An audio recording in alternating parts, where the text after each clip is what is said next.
प्यारे साथियों, आप सभी का स्वागत करता हूं अपने YouTube परिवार MRS स्टडी में।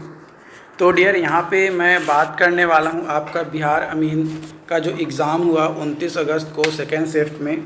तो कई सारे लोगों का कहना है कि ये जो सेकेंड शिफ्ट का जो एग्ज़ाम्स हुआ ये बहुत ही हार्ड पेपर रहा, मतलब इस शिफ्ट का। अब तक टोटल अगर बात किया जाए एग्ज़ाम की, तो 2023 में जो एग्ज़ाम कंडक्ट करवाया गया है अगस्त में 13, 14 और 16 और उसके बाद 29। तो यहाँ पे टोटल 7 शिफ्ट अब तक एग्ज़ाम हुए। इन 7 शिफ्ट में सबसे हार्ड पेपर जो है 29 अगस्त का जो है बोला जा रहा है, सभी लोगों के द्वारा जो है ये चीज़ें कही जा रही हैं। प्लस यहाँ पे रीज़न एक कह सकते हो हार्ड पेपर देने का कि यहाँ पे एक टाइम भी जो है लोगों को दिया गया है। खैर वो तो अलग चीज़ है, टाइम दिया गया है, बट लोगों के द्वारा पूछा गया, बोला गया कि हार्ड पेपर है। तो डेफिनेटली अगर हार्ड पेपर है तो इसमें जो जिन भी कैंडिडेट का एग्ज़ाम दिया गया है ना, जिन भी का भी सेंटर दिया गया है, डेफिनेटली उनका नॉर्मलाइजेशन के बाद जो है नंबर बढ़ेंगे। नॉर्मलाइजेशन के बाद जो है नंबर बढ़ेंगे आराम से। तो यहाँ पे कुछ क्वेश्चंस हमारे साथ जो है शेयर किया गया है। अगर आपको भी कुछ क्वेश्चंस याद आते हैं तो आप जो है हमारे साथ शेयर कर सकते हैं। ओके, हमारा व्हाट्सएप नंबर है 7488414543। ये हमारा जो है व्हाट्सएप नंबर है। ठीक है, ये हमारा व्हाट्सएप नंबर है, इस पर आप जो है शेयर कर सकते हैं। तो सबसे पहला क्वेश्चन मेरे पास शेयर किया गया है कि determine the ratio of permeability, है ना, रेशियो ऑफ परमिएबिलिटी का जो है निकालना है। पार्टिकल साइज D10 दिया गया 0.5 और 0.15। तो देखो D10 1 अगर लेकर चलते हैं, है ना, D10 1 लेकर चलते हैं और डिवाइडेड बाई D10 2 लेकर चलते हैं, तो इसका रेशियो निकालना है। तो देखो फॉर्मूला अगर बात किया जाए तो K is equal to formula होता है C इंटू D10 का स्क्वायर। ठीक है, C इंटू D10 का स्क्वायर। तो K1 इज इक्वल टू क्या आ जाएगा, C D10 1 का स्क्वायर, और K2 इज इक्वल टू क्या आ जाएगा, C D10 2 का स्क्वायर। ठीक, इसको मैं मिटा देता हूँ यहाँ पे। तो डायरेक्टली जो है हम यहाँ पे आपका करने वाले हैं। तो यहाँ पे आप देखिएगा कि दोनों तरफ K1 K2 हम लोग इक्वल कर लेंगे। तो C D10 1 का square equal to C D10 2 का स्क्वायर। ठीक है,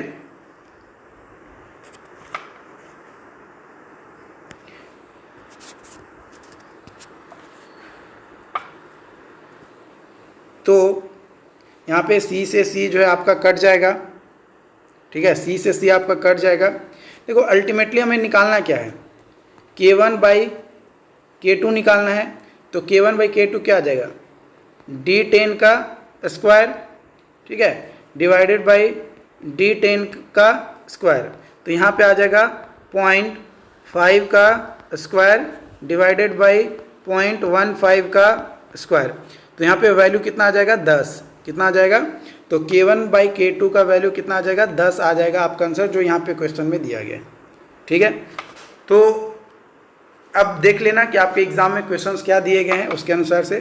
फिर एक क्वेश्चंस था आपका ओम्स लॉ से रिलेटेड। तो ओम्स लॉ का डेफिनेशन पूछा गया था। तो ओम्स लॉ जो है, current through a conductor between 2 points is directly proportional to voltage across the 2 point होता है। ठीक है, यहाँ पे लिख सकते हो current through a conductor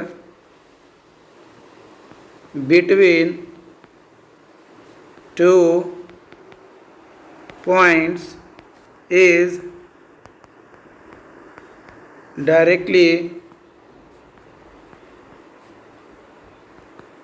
directly proportional to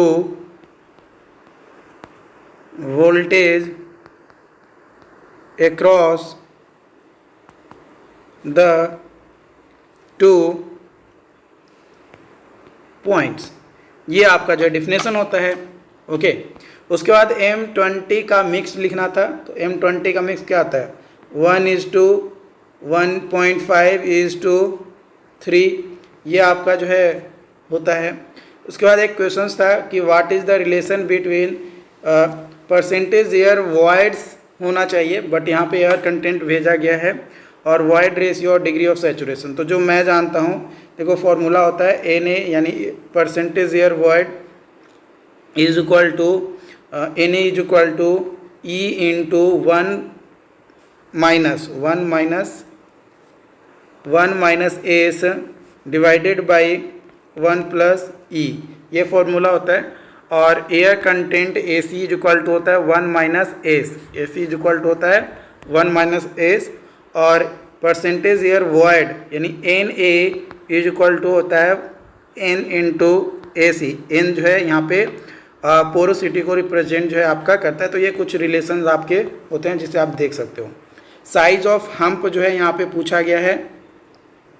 तो देखो, अगर साइज ऑफ हम्प के बारे में अगर बात किया जाए तो साइज ऑफ हम्प का जो रेंज होता है वो 150 mm से लेकर आपका 1800 mm डायमीटर होता है।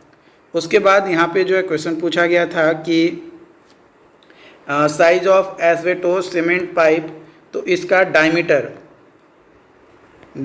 जो है 80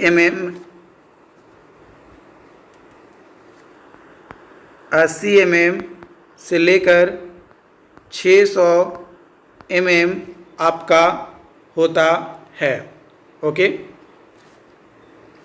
उसके बाद यहाँ पे एक क्वेश्चन जो दिया गया था न्यूमेरिकल, ये बोला गया था कि प्रॉपर क्वेश्चन नहीं है, तो इसको मैं स्किप कर रहा हूँ। अब ऐसे PDF में आपको डाल दूंगा, तो आप वहाँ से जो है देख सकते हो। अगला क्वेश्चन है आपका यहाँ पे कि महिला सम्मान सेविंग सर्टिफिकेट का जो लिमिट है वो है आपका अप टू 2 लाख। कितना है? अप टू 2 लाख आपका है।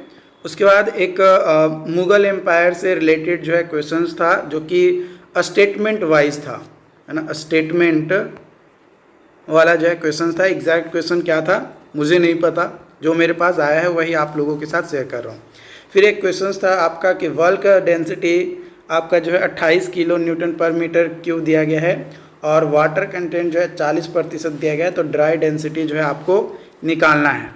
तो dry density is equal to होता है W/1 प्लस, यहाँ पे 1 मिनट, ये आपका गामा W होगा ना, इसको गामा V बल्क, ठीक है। तो यहाँ पे अब फॉर्मूला पे वैल्यू पुट करेंगे, तो ये 28 डिवाइडेड बाई 1 प्लस 0.4, ये आपका जो है यहाँ पे आएगा। तो इसका कैलकुलेशन करेंगे तो आपका जो आंसर आ जाएगा वो 20 किलो न्यूटन पर मीटर क्यूब जो है आपका आंसर आ जाएगा। उसके बाद एक क्वेश्चन था कि रैपिड हार्डनिंग सीमेंट का स्पेसिफिक सरफेस एरिया कितना होता है। तो इसका स्पेसिफिक सरफेस एरिया होता है 3250 सेंटीमीटर स्क्वायर पर ग्राम। ये स्पेसिफिक सरफेस एरिया जो है आपका होता है रैपिड हार्डनिंग सीमेंट का। फिर एक क्वेश्चन था national highway authority act of India का इस्टेब्लिशमेंट कब हुआ था। तो 16 दिसंबर 1988 में।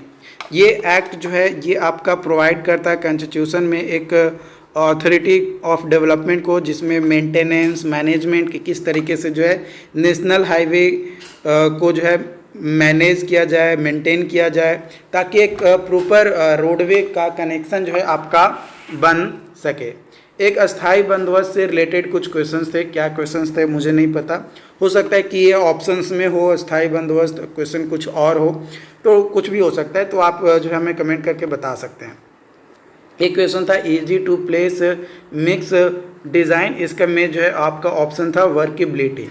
तो बात किया जाए वर्केबिलिटी तो ये ऑप्शन में था, अब एग्जैक्ट क्वेश्चन क्या था मुझे नहीं मालूम। फिर एक क्वेश्चन था जो कि इंग्लिश में नाउन से रिलेटेड आपका जो है क्वेश्चन दिया गया था। फिर सबमर्ज्ड यूनिट वेट का जो है फॉर्मूला या इससे रिलेटेड कुछ क्वेश्चन जो है आपका पूछा गया होगा, ठीक है। तो वेट ऑफ सबमर्ज्ड बाय जो वॉल्यूम होगा वो हम लोग यहाँ पे जो है फॉर्मूला लिखेंगे, ओके। तो वेट पर यूनिट वॉल्यूम आपका जो है इसका फॉर्मूला हो जाएगा।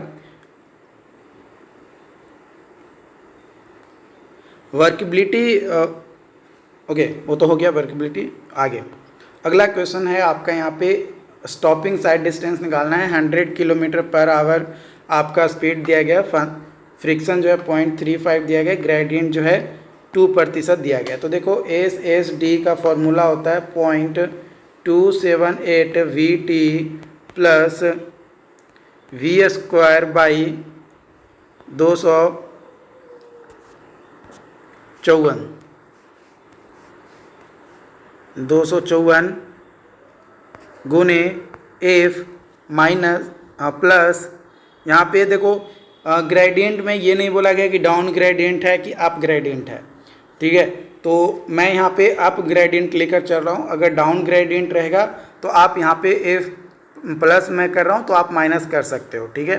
तो मैं डाउन ग्रेडियंट जो है लेकर चल रहा हूँ, ठीक है।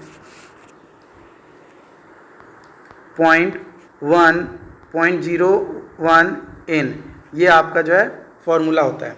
तो यहाँ पे वैल्यू आपको पुट कर देना है सारा का सारा, 0.278 गुने 100 गुने, अब टाइम क्या है तो रिएक्शन टाइम जो है फिक्स होता है भाई कि हम लोग जो है कितना लेकर चलेंगे 2.5।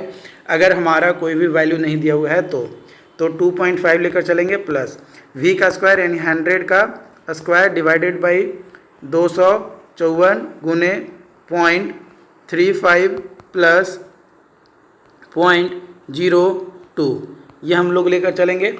यहाँ पे इसको कैलकुलेट करेंगे कैलकुलेटर पे रखकर, या नॉर्मली आप क्योंकि एग्ज़ाम में दिए होंगे तो नॉर्मल कैलकुलेशन किए होंगे, तो 1 बाई 1। तो इसका जो आंसर आएगा 175.9 मीटर जो है ये आपका SSD का वैल्यू निकल कर आ जाएगा।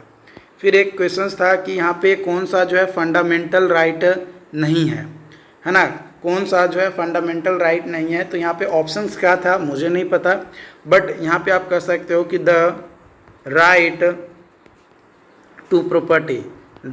टू प्रॉपर्टी ये आपका फंडामेंटल राइट के अंतर्गत नहीं आता है, कॉन्स्टिट्यूशनल राइट में। तो क्या था ऑप्शन में ये आपको ही पता होगा, आपने एग्ज़ाम दिया है। बाकी अगर कोई और डाउट्स रहता है, कोई कन्फ्यूजन रहता है तो आप हमें ज़रूर बताएं। और अगर आपका एग्ज़ाम 30 अगस्त को है ना, अगर आपका एग्ज़ाम 30 अगस्त को है और आप एग्ज़ाम देकर बाहर निकलते हैं, तो अगर आपको कुछ क्वेश्चंस याद रहता है तो आप हमें शेयर कर सकते हैं 7488414543। ये हमारा व्हाट्सअप नंबर है, इस व्हाट्सअप नंबर पर जो है आप क्वेश्चन जो है शेयर कर सकते हैं। बाकी इससे रिलेटेड अगर कोई और डाउट्स रहेंगे तो आप हमें कमेंट बॉक्स में ज़रूर बताइएगा। Thank you.